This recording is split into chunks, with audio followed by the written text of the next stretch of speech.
Olá, ela tem mais de 15 anos de experiência em criação, planejamento estratégico e gerenciamento de conteúdo e comunicação para marcas e veículos. Jornalista formada pela Universidade Presbiteriana Mackenzie em 2007 e pós-graduada em História da Arte pela FAP e em Marketing Digital pela FGV, atualmente Head de Comunicação na Red Bull.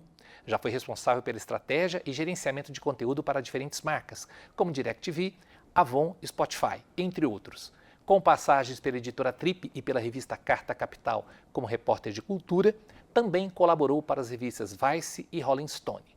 O programa Memória do curso de jornalismo recebe a jornalista Camila Alan. Camila, seja bem-vinda. Obrigada. Há quanto tempo você não vem ao Mackenzie? Quase 20 anos, eu acho. Obrigada pelo convite.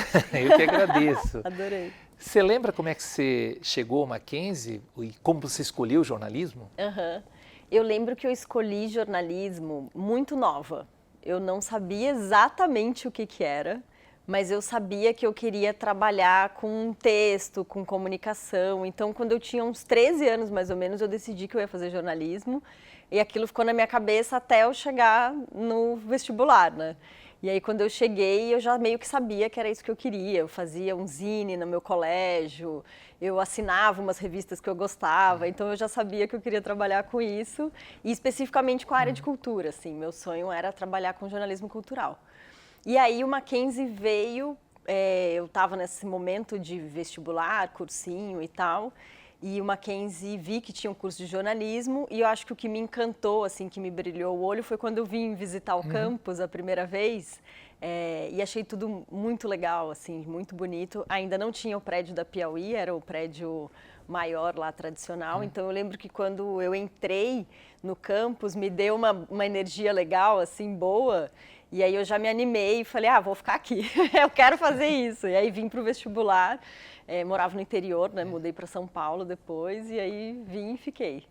Eu falei como você chegou ao Mackenzie, eu queria saber como é que você chegou em São Paulo. Eu cheguei em São Paulo para fazer faculdade, né? Então eu vim do interior, eu morava em Taubaté na época, já estava morando lá há um tempo, e foi um pouco na decisão de faculdade mesmo, né? Eu sabia que eu viria para São Paulo, não sabia qual faculdade ainda, mas o Mackenzie foi a primeira que eu prestei e a primeira que eu realmente decidi ficar por essa conexão que eu falei, que eu já cheguei e gostei, bateu ali a energia, falei, vou ficar aqui, e fiquei. Você falou que tinha uma tendência ao jornalismo de cultura, isso era claro, né? Eu te acompanhei o tempo todo, eu sabia disso. Eu brinco que muitos entram aqui, os meninos, para futebol, né? Hoje talvez menos, né? Mas antigamente entrava, depois não conseguia ser atleta e vou ser jornalista esportivo e tal. E muitos não entram com essa coisa muito determinada, né? Verificam uma coisa mais geral e depois vão para a área mais específica. Sim. Você encontrou aqui o que você queria na área de cultura? Eu acho que sim. Eu lembro que quando eu entrei, a gente já tinha nos primeiros semestres matérias que eram relacionadas à área de cultura. Cinema, por exemplo. Cinema, por exemplo, e era obviamente a matéria que eu mais gostava, não perdia nenhuma aula e tal. Mas eu acho que ao longo do curso vai diversificando e aí chega no final, na minha época pelo menos, tinha opções, né, que você podia fazer ali matérias seletivas e aí eu acabei optando também por matérias mais relacionadas à cultura. Mas eu me lembro de uma época assim que para mim me brilhou muito os olhos, que foi quando eu vi a grade de professores, acho que dos últimos anos, e eu vi que a gente teria aula com o Sérgio Riso. De cinema. E aí eu falei, caramba, eu leio esse cara o tempo todo, é um ídolo, vou ter aula com ele. Crítico então, da Folha, né? Na época ele era crítico da Folha e, enfim, nunca tinha conhecido ele pessoalmente. No final a gente acabou tendo aula com ele, eu me aproximei, muito legal isso. Mas como eu já tinha essa tendência para a cultura e eu acompanhava muitos veículos, sabia mais ou menos quem que estava escrevendo, aonde que estava, quem que estava. Então foi muito legal ter essa proximidade com um professor que estava no mercado fazendo o que eu queria fazer, assim. Então eu me lembro de que foi marcante isso também. Você tinha uma tendência a disciplinas mais teóricas, mais históricas? Como é que você se lembra? Eu tinha um pouco, eu acho que muito da faculdade, a gente vem do colégio, né, do ensino médio sem ter base de nada, né? Então eu acho que o legal é a gente ter justamente esse leque de opções e de coisas que a gente pode se aprofundar. Eu lembro que a gente teve nos primeiros anos aula de psicologia, que eu até pensei, poxa, que legal, eu nem sabia que era assim, podia ter também estudado isso, sabe? Então, aula de história, aula de psicologia, aula não só de comunicação, né? Eu acho que isso também é um agregador muito grande que talvez, quando a gente é muito novo, na época a gente nem dá tanto valor, assim. Às vezes tem coisas que você fala, putz, isso aqui vou ter que estudar, é chato, ou alguma coisa que é muito teórico, sei lá, semiótica, coisas que a gente não tinha muito, né, base, assim, e que hoje em dia eu vejo que é fundamental para a nossa formação, assim, né? Você acha que você utiliza isso no seu trabalho? Eu acho que não é uma utilização na prática, mas é muito importante para a criação de repertório. Né? Então, quando você fala uma coisa, e você associa, e você já sabe o que é, e você entende, eu acho que essa base, né, essa base teórica é essencial para a gente ter um repertório que vai se expandindo ao longo da vida, assim, né? E eu acho que isso começa muito na faculdade. Falando nisso, de formação, logo depois que você se formou, 2 anos depois que você se formou, caiu a obrigatoriedade do diploma para o exercício legal da profissão. Você acha necessário uma formação acadêmica para um comunicador? Sim e não. Eu acho que hoje em dia, principalmente, quando a gente já tem diversos tipos de canais, a gente tem outros tipos de atuação para o jornalista também, eu entendo a não necessidade. Mas eu ainda defendo, porque eu acho que realmente a formação em jornalismo ou em comunicação te traz coisas que talvez áreas correlatas não tragam. Né? A gente até falou um pouco antes aqui de começar sobre o quanto as agências de publicidade contratam jornalistas, sobre o quanto cada, né, pessoa hoje em dia pode ter o seu próprio canal. Eu acho que tudo isso agrega, né, a comunicação em geral, mas ter uma formação em jornalismo e comunicação, como eu falei, eu acho que traz essa base que não são todas as formações que tragam, né? Às vezes vai para uma coisa mais marketing, uma coisa mais criação, e eu acho que a base da comunicação como um todo, né? Esse olhar mais holístico 360, que pode ser também, que vem da criação de história, de saber contar uma boa história, de como que essa história se desenvolve, por que ela tem começo, meio e fim, aqueles 5 porquês básicos que a gente se pergunta, eu acho que isso vem muito do olhar do jornalista, sabe? Você certamente não tinha ideia de que ia estar fazendo o que você faz hoje quando você entrou na faculdade. Talvez, imagino que a sua primeira imagem era de uma redação, Sim. Não é? O que mudou? Qual é o perfil desse profissional hoje que faz o que você faz? Eu acho que um pouco que mudou é o próprio cenário mundial, né? Um exemplo, quando eu entrei, a gente tinha aula de jornalismo online. O que era o jornalismo online naquela época? Sim. Era um portal que tinha acabado de começar praticamente. Até porque as redes sociais... Não existia rede social, a gente usava, sei lá, o Orkut como uma coisa pessoal, não existia criação de conteúdo, não existia marca, não existia página de empresa, não existia nada disso. Então, era um cenário onde a comunicação era um pouco mais restrita, né? Então, a gente falar de, sei lá, jornalismo online era um mercado pequeno, né? Era tudo muito diferente do que é hoje. E aí eu acho que nesses últimos anos, o que a gente viu foi uma expansão enorme, né, de possibilidades, mas ao mesmo tempo o mercado de redação especificamente deu uma enxugada, né? Então quando a gente entrou, né, a minha turma entrou, todo mundo queria trabalhar em redação, era um sonho de todo mundo, uns para o esporte, outros para a política, outro e tal, mas ao longo da faculdade a gente já foi vendo como era difícil, porque o mercado era pequeno e tudo mais. Então eu acho que as outras possibilidades que se abriram e que hoje em dia estão mais amplas ainda, serviram um pouco para a gente pensar em oportunidades, né? Em leques, assim, do tipo, o que mais que eu posso fazer além de trabalhar numa redação, né? E eu acho que hoje em dia tem muita opção, né? Como você falou, eu já trabalhei em marca, eu já trabalhei em agência, eu já trabalhei em redação. Tudo isso é comunicação, tudo isso é jornalismo, né? Então, acho que hoje em dia a vantagem é que existem muitas possibilidades e você pode realmente escolher diferentes caminhos para ter uma boa história, assim, sabe? A gente falou que não existia rede social, muito menos não se usava uma expressão muito falada hoje, que é influenciador. Qual é o papel que esta profissão, podemos dizer assim, desempenha na comunicação hoje? Hoje é essencial, assim, né? Acho que dependendo do plano que você está criando, eu como uma pessoa que olha para a comunicação de planejamento estratégico, né? A gente vê esse canal, né, os influenciadores ou criadores de conteúdo como um canal mesmo, né? Como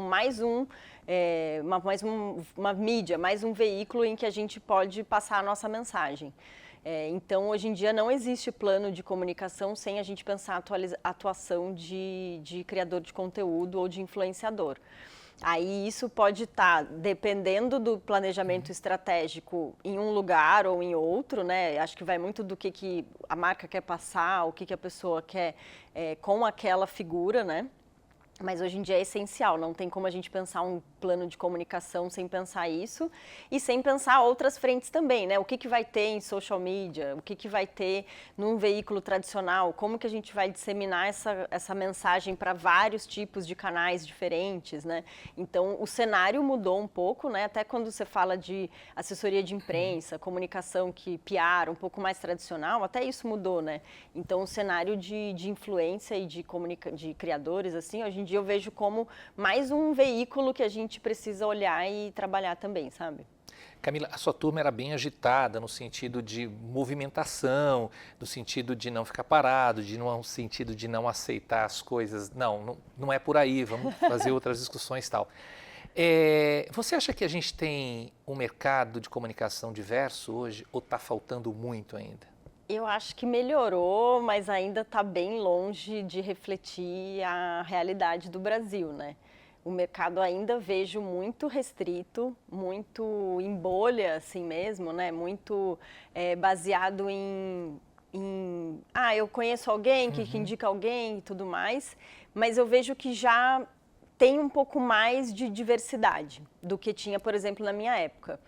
E isso muito mais atrativo, né, assim, para o próprio mercado, né, de ter essa inclusão, mas eu vejo também como as próprias pessoas reivindicando mais o seu espaço nesses lugares, né, e isso é super importante e muito, acho que hoje em dia está longe de ser o que a gente gostaria, tem muito para percorrer, mas eu acho que a gente, comparado a quando eu entrei, né, quando a gente se formou quase 20 anos atrás, era mais restrito ainda, então eu acho que o caminho daqui para frente, espero que a tendência seja aumentar ainda mais a diversidade, não só nos veículos dentro, né, das pessoas que trabalham, mas também para fora, né, então hoje em dia você vê repórteres em frente à câmera, que antigamente a gente não via, uma diversidade muito maior, né, de conteúdo mesmo, de criação de histórias que reflitam a realidade do Brasil. Então, acho que a tendência é melhorar e aumentar cada vez mais, né?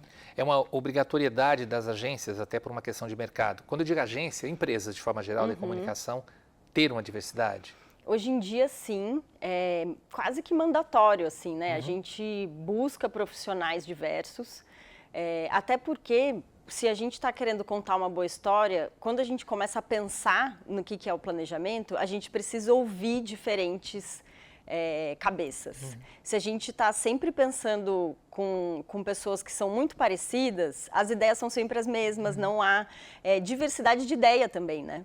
Então, quanto mais diversas são as equipes, isso incluindo pessoas mais velhas, pessoas negras, pessoas que vêm de diferentes situações sociais, todo tipo de diversidade, as ideias também acabam sendo melhores porque elas nascem de lugares diferentes, né? Então, quando a gente tem apenas um grupo pensando numa coisa, aquela ideia vai refletir o que aquele grupo acha que é importante, né? E enquanto na realidade a gente é muito diverso, né? Então não existe um pensamento só e eu acho que cada vez mais tanto as agências quanto as empresas estão olhando para essa diversidade de pensamento e de equipe também. Falamos de rede social, falamos de influenciador e uma coisa também que não existia, Camila, inteligência artificial. Como lidar com isso na comunicação? O que vocês estão fazendo para lidar com isso na comunicação? Eu acho que no dia a dia, talvez a gente não tenha ainda entendido o impacto disso, né? Na realidade e como que isso vai se desenvolver para os próximos anos. Eu acho que no dia a dia, pelo menos no meu dia a dia, ainda é uma coisa muito... uma ferramenta que eu uso aqui, uma coisa que eu olho ali, a gente ainda não está, né, numa massividade assim, de uso de ferramenta de inteligência artificial.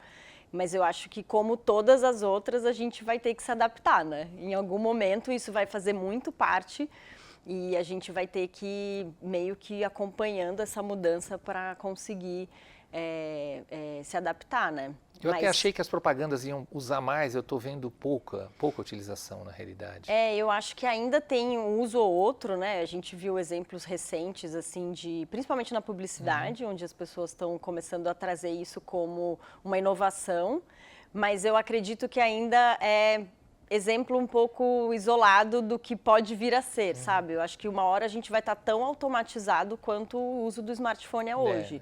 Eu lembro quando apareceu o smartphone, era uma coisa de poucas pessoas e não sei o quê. Hoje em dia todo mundo tem, então eu imagino que o caminho seja um pouco esse também.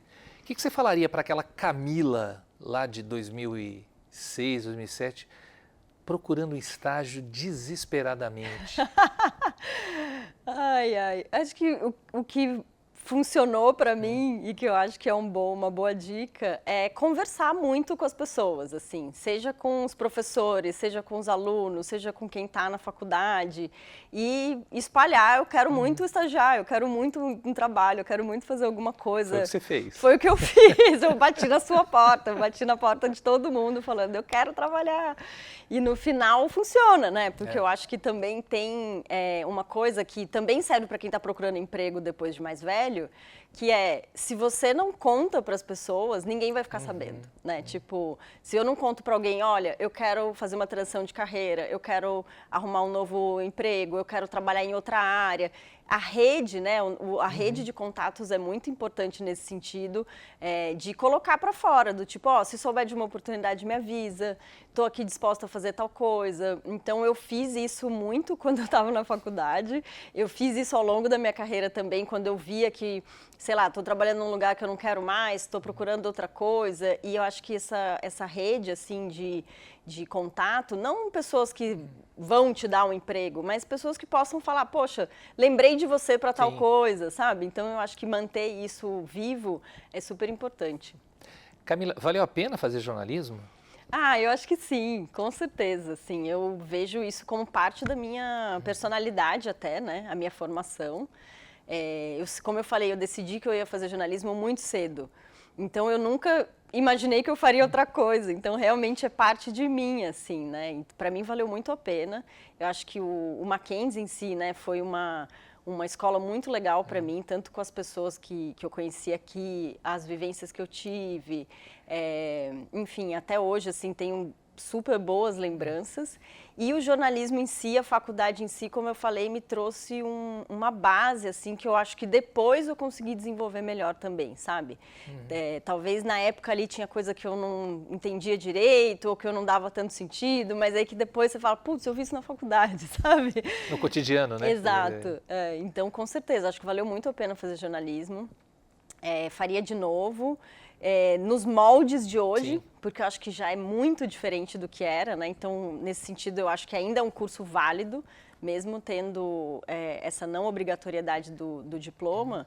Eu acho que a formação é muito além do diploma, né? É uma vivência, é o repertório, é o que você aprende ali, que leva de base, assim, né? Então, acho que é um curso legal por isso também. E para nós também valeu tê-la como aluna. Camila, obrigado por você ter vindo, bater esse papo agradabilíssimo aqui, tá bom? Obrigada pelo convite, espero estar aí na comemoração dos próximos anos. Muito bem, já está convidada. Obrigada. Obrigada. Tchau.